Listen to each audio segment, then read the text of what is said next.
I've got to say, I just feel at home. It just feels right. What a friggin' car.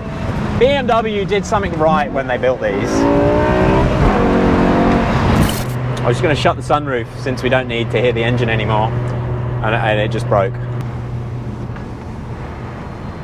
Quality. Don't buy an E60 M5, they're crap. Hey guys, welcome back to another episode of 060. This episode on our E60 M5. Because I've got to think these are probably the worst or the most unfairly represented car on YouTube that exists, because they have such a bad rap for some reason. There's too many popular YouTubers complaining about things that shouldn't really be an issue, and I don't think they are an issue if you're a bit mechanically minded, and I think we need to set the record straight. We've had this car since 2009. That's 11, 12 years nearly. I think it is 12 years, holy crap. And I've got to say, it's been one of the best cars we've ever owned. The stigma that this S85 has is just very unfair. So in this video, I want to talk about what this has cost to own over the last 10 years, what's gone wrong with it, and really try and set the record straight. Because yeah, I know you can have a bad run with a car. I know there are people out there that have lost a load of money, probably because they sold them, on these E60 M5s, and I don't think it's right. Because that can happen with any car. I don't know why the BMW V10 has been tarnished so harshly with being such an unreliable vehicle. So let me just address a couple of the issues that I want to brush under the table quickly. And I know some people won't like this. I know there are going to be people that, oh, you're an idiot. Okay, the rod bearings. Yes, the rod bearings on the S85s and the S65s do wear. However, I'm not aware of anyone that's owned a car that's been properly maintained and driven sensibly that's actually turned it into a proper engine blow-up issue. This car has not had the rod bearings done. We have, how can I say this politically, driven it well. We've raped it. We have abused this car. I was 24 when we got it. My brother was 19. It was a work car, so like work was paying for everything. We had no worries about breaking anything, and we drove it. We drove it hard. It got thrashed. We were racing everything we could. We were doing burnouts, launch controls, you name it. It really got used back in 2009, 2010, 2011, 2012, 2013, 2014. Around 14, we slowed it down a little bit. Yeah, and we followed the BMW service plan, and we're on the original rod bearings. And I do plan to do them, but I will bet money they're not too bad. I personally, I feel all the people that have issues with rod bearings, they're cars that have not had frequent oil changes, or they're people that will sit on the rev limiter. These are a really good YouTube car, sort of, especially 10 years ago on YouTube, just people thrashing them. Long power skids, donuts and donuts and donuts, bouncing off the rev limiter. It was a really common thing.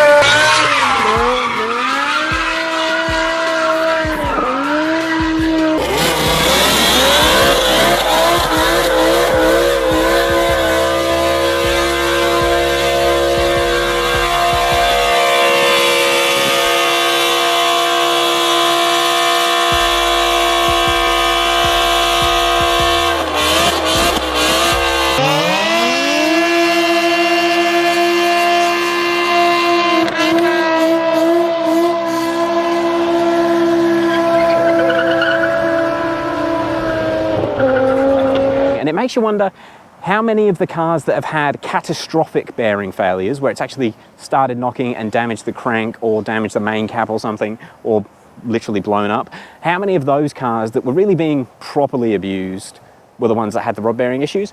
So yeah, rod bearings do wear. This is a 500 horsepower, 5-litre engine. Like, it's a race engine, and people don't think that, I don't know, if you maintain them properly, do your rod bearings at 100,000 Ks, you're not going to blow one of these up. You're just not going to do it, which is incredible, really.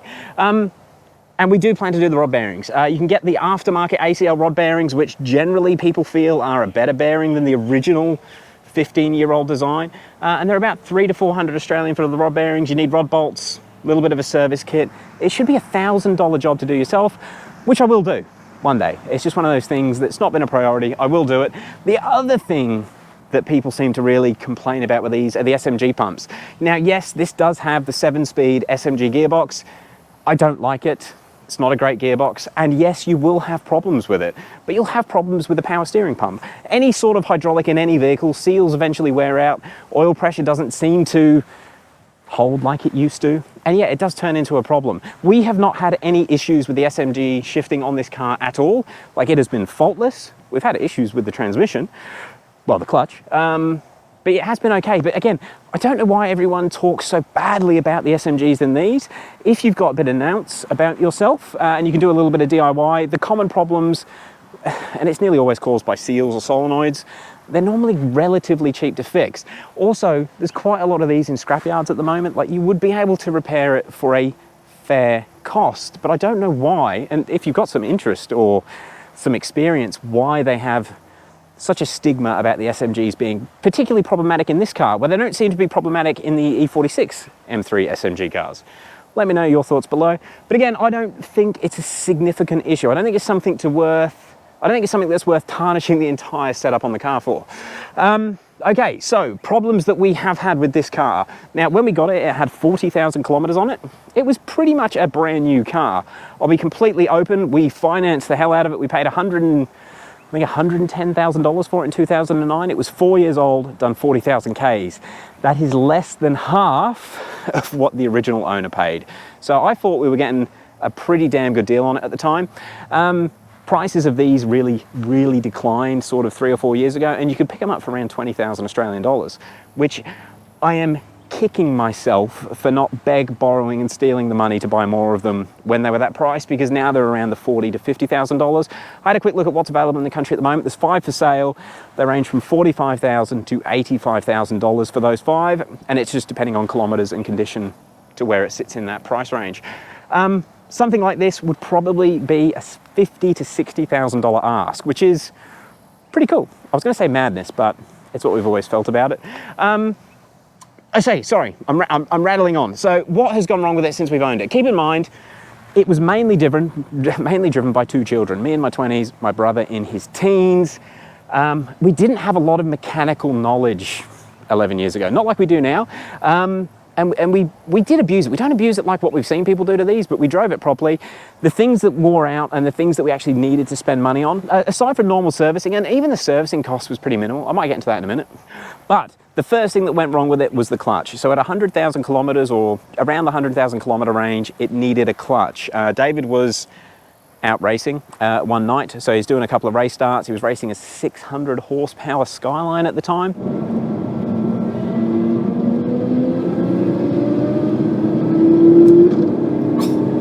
That's close. And shit, boys. I think M5's got it, which he beat. And yeah, the clutch error come up on the dash. It was stuck in 3rd gear and the clutch stopped working. Basically, we'd worn through the twin plate clutch. It was the factory clutch that this come with. Like I said, we bought it secondhand. We'd done a lot of launch controls in it, like over 100 launch controls. I'm sure the accountant's probably seeing this now and going, "You bastards, you said you never abused it." But yeah, it definitely had a hard time. And when the clutch did go, we didn't think negatively of it. It's 500 horsepower. That clutch put up with the abuse for 100,000 kilometers. And at the time, it was about $1,000 to get a new clutch. We paid a friend of ours to fit it. This was back in 2012, and I think it was $400. So for 1,500 bucks, we got the clutch sorted. We put a genuine OEM twin plate stock clutch back in it. It's the same clutch they use in the manuals. It's a lovely clutch. We didn't actually replace the flywheel. There were no burn marks on the flywheel. This does have a dual mass flywheel, which I think is starting to wear now. I kind of wish if I could go back and do it again, I would have put a flywheel in it just for that peace of mind, because I think I think we need to do the clutch again because of the flywheel. But again, for the time and the abuse that it had, I didn't feel that was an issue with the car. That was just normal wear and tear. Like, we've had a lot of performance cars as well, and you don't expect a clutch to last 100,000 Ks on a car with this much power. I thought it was pretty good. The other sort of mechanical fault that we had with it that actually rendered the vehicle stuck in limp home mode were the throttle actuators. So it is actually quite a common problem on the S65s and the S85s. They run a very similar system. They run two actuator motors to control each bank of the engine. They are quite expensive. I remember it cost about, I think it was around 1,000 Australian dollars for those actuators. That was in 2014. I did the job myself. It was super easy to do. very minimal toolkit needed. Swapped them over and haven't had that fault again.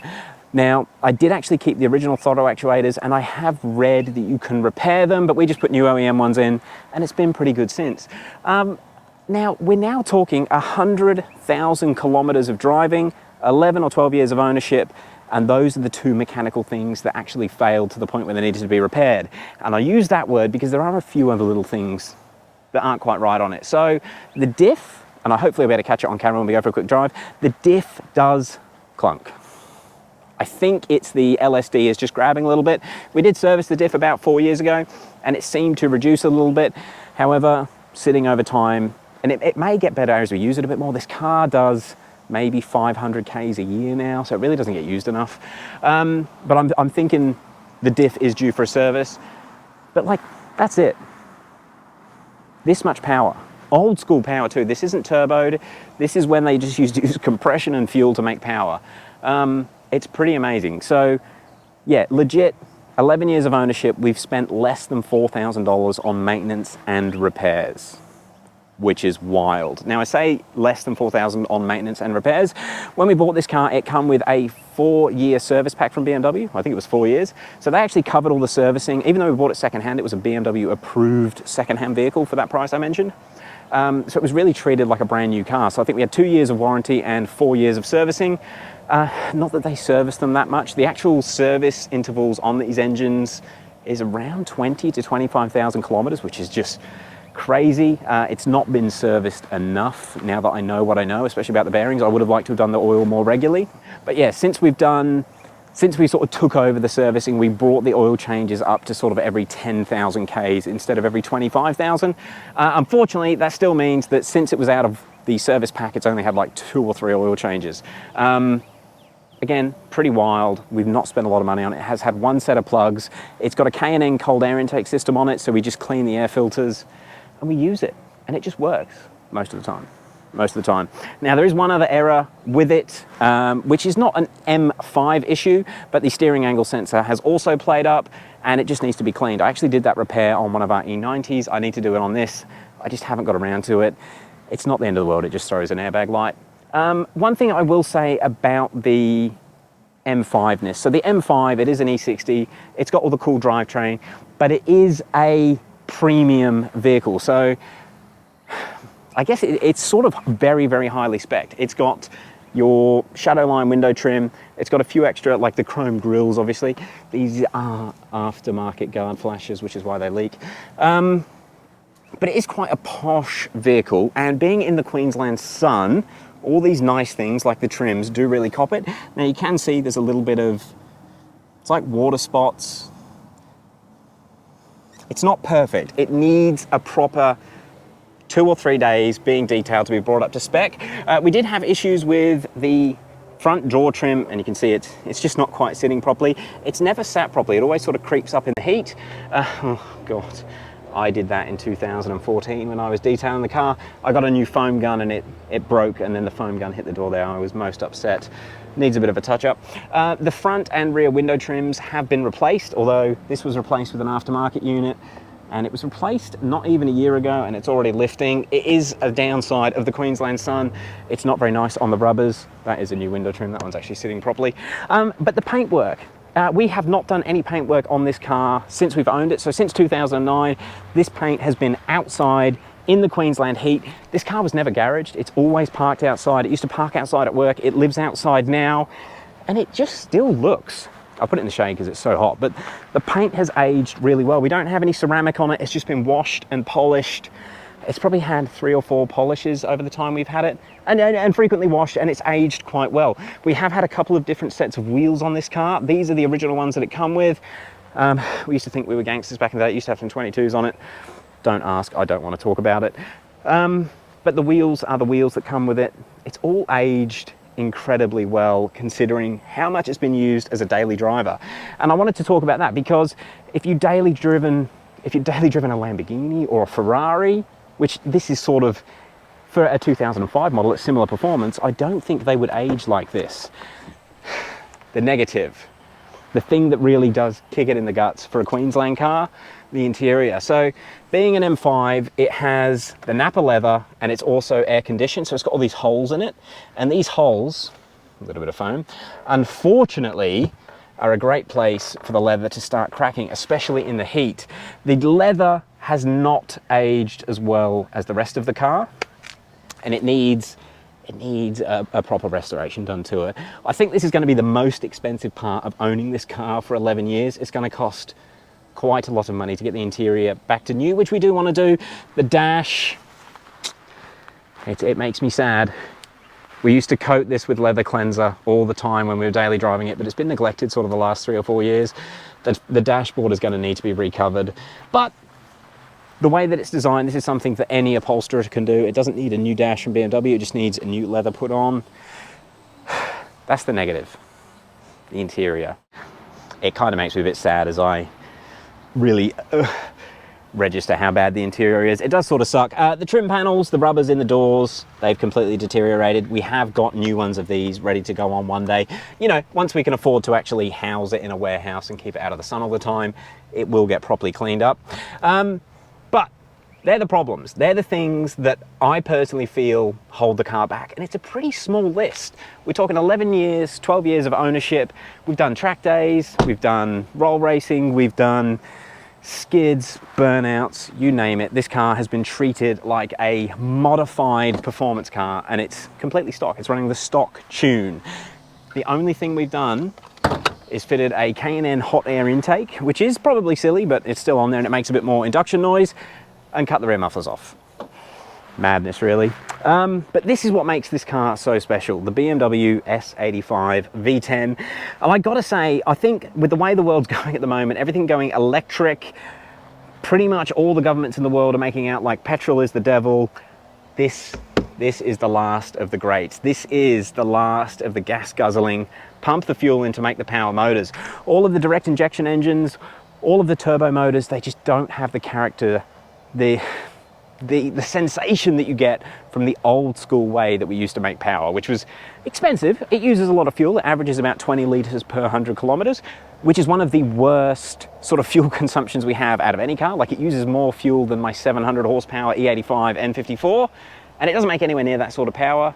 But again, the emotion, the sounds, the way it makes you feel, this motor is special. And I really feel that in the next 10 or 20 years, these S85s are going to be worth an absolute mint. They are an engineering masterpiece. Not only were they huge amounts of power per litre, they had some really trick stuff with special oil surge, oil pumps, the way that it manages to maintain heat and make that power in a daily driver. Like, this was pretty crazy back then. And again, it's naturally aspirated.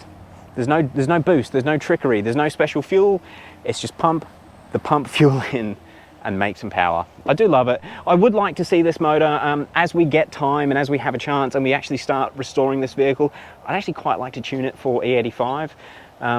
The fuels in Australia are crap. With the amount of sulfur that we have in our fuels, I do think it holds these back, especially when we started logging David's E30 M5. You can see how much timing these things pull when you run them on Australian fuel. And I think on some E85, it'll make a little bit more power and just be a little bit nicer to the engine. Right, let's take it for a drive. There's something that we've never done with this car. So obviously we've got the 0 to 60 channel. If you're a long-term subscriber, you know exactly what we're up to. You know what we like doing. We like to go and see how fast cars are. We did do a 0 to 60 episode on this car in 2016, not long after we started the channel.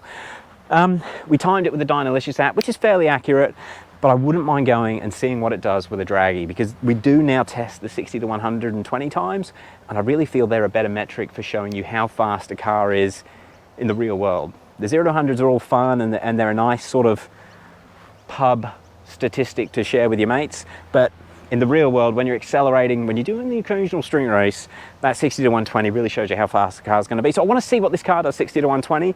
I'm thinking it's going to be high threes, but we will find out.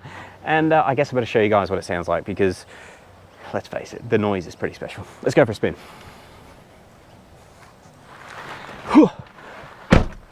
And I can't believe I filmed this in a one take. Right, we'll start it up. We do have, I'll turn the fans down so you can hear. We do have a few errors. SMG into neutral. And she comes into life, and it does sound a bit like a diesel. we're gonna go windows down so that you can hear this. Let's put the draggy up there. All right, so yeah, it's gotta be one of the, apart from my N54, and I think the main reason I don't have quite the emotional connection with this car is because it was a work car. It's become a family car. It's not my car, it's our car. But I've definitely spent a lot of time in this car. I've spent more time doing naughty things in this than any other car I've owned, driving it aggressively and having fun in it. And it's probably the car that I feel the most at home with. I haven't driven this car for, you can hear the diff, I haven't driven this car for probably 3 months.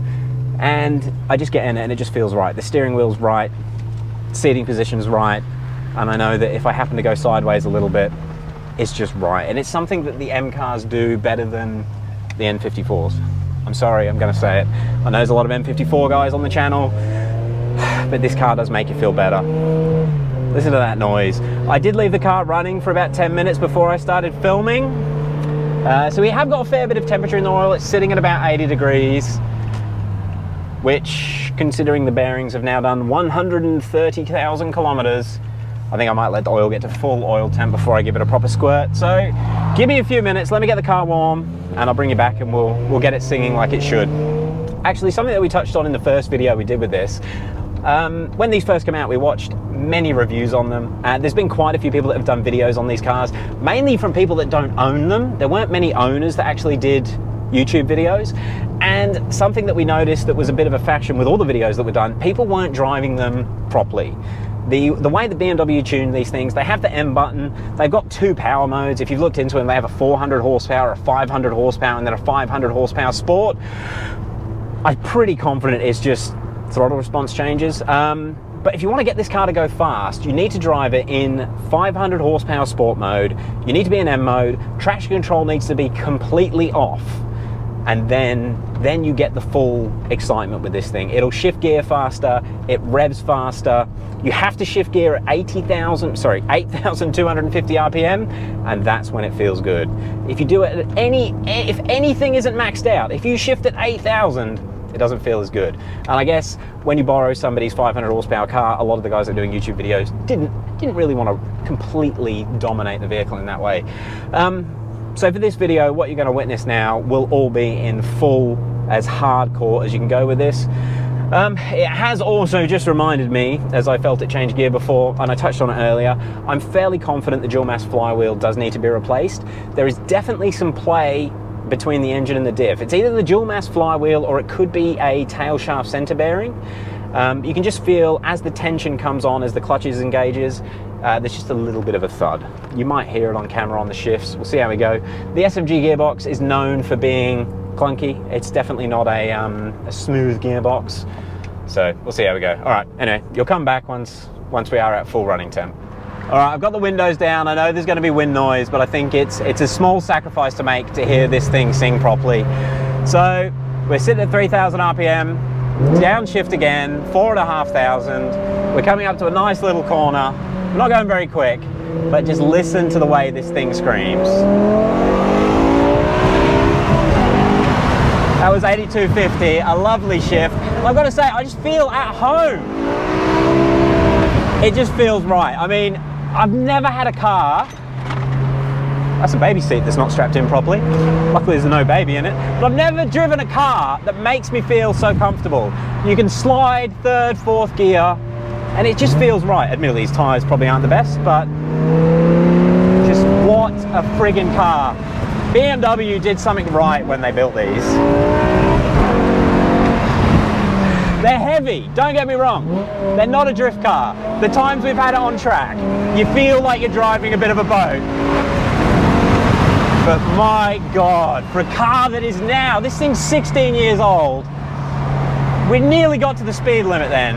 It's just how they did this. And it just makes you smile. Even though I'm going much slower than I would in my N54, it just feels right. Oh, I love it.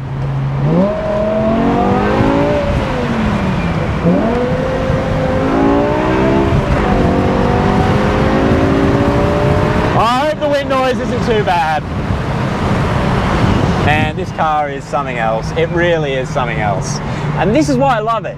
This is why I think these things are going to be the most valuable BMW. In 20 years time, no one's going to want an M4. No one's going to want those mass-produced turbo motors. And let's face it, this generation was the lowest production number of M car that there ever was. And I think it was because the V10, they just went crazy with it. Who thought you should put a V10 in a sedan? I didn't even think about it. But like BMW, like, yeah, all right, we got some of them, we can do this. It's basically an F1 car. And man, I'm glad they did. I'm really glad they did. Now, don't get me wrong, I would love an F10 M5. I would jump at the opportunity to have one of those turbo motors, boost it up, get it to 1,000 horsepower and have a wild vehicle. But as a collector's car, I mean, this thing is stock.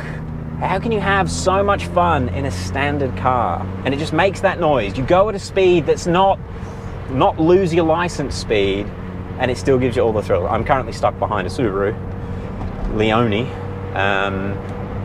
doing half the speed limit. But hey, yeah, look, this thing, I think they're going to be something special.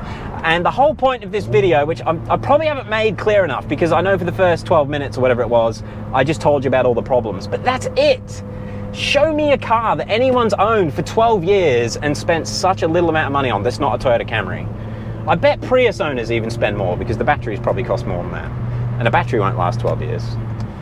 This thing, for what it is, the performance that it delivers, the performance for the technology that it delivered is just insanity.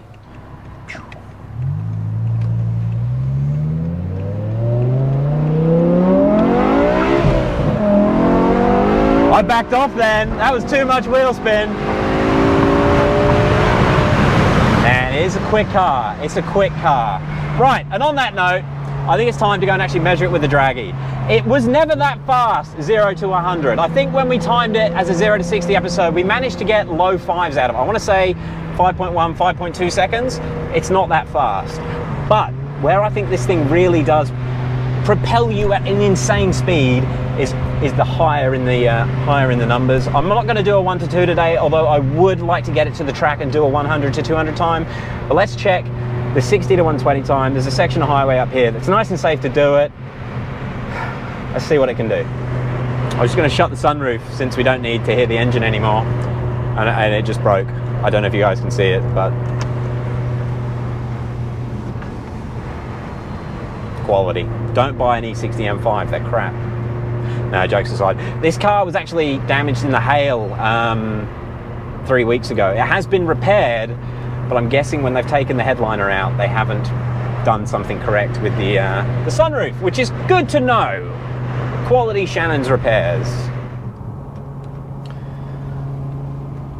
All right, let's try a 60 to 120. Gonna roll on in second from about 40, maybe first. Yeah, first. Oh, way too much wheel spin. I didn't expect a wheel spin. And I backed off. All right, we will try that again. Ah, that's how much power this stock old ass car has. We're breaking loose, rolling the power on.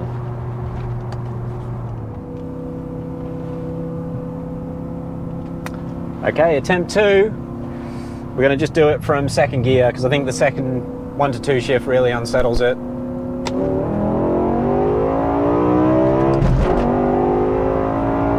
There we go.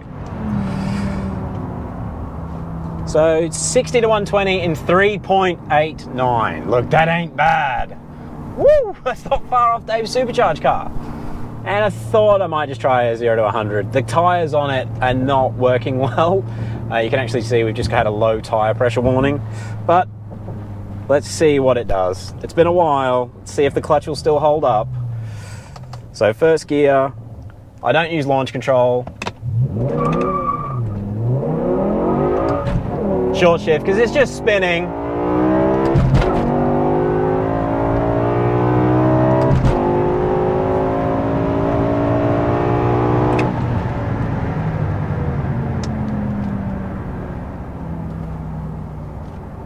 And a slower 60 to 120, but a 0 to 100 of 5.8, which, considering the wheel spin, I think is pretty respectable.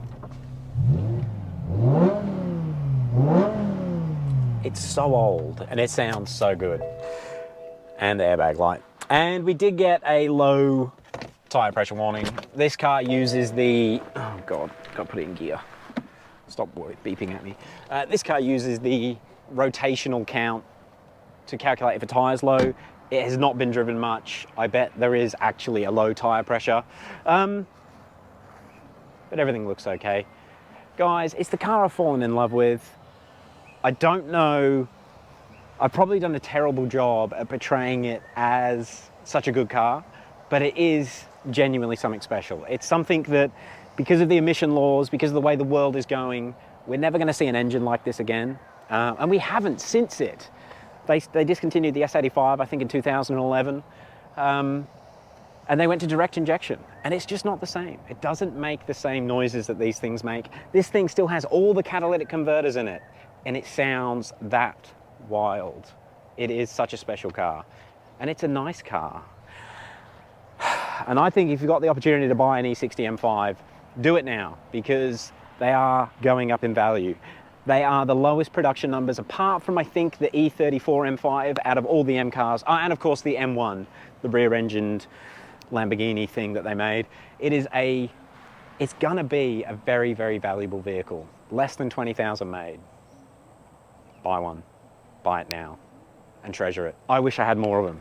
I wish I had more, because I want to modify this one, but it's so good stock, it's very hard to modify. But I think a DCT in one of these 8,500 RPM screaming shifts would be, whew.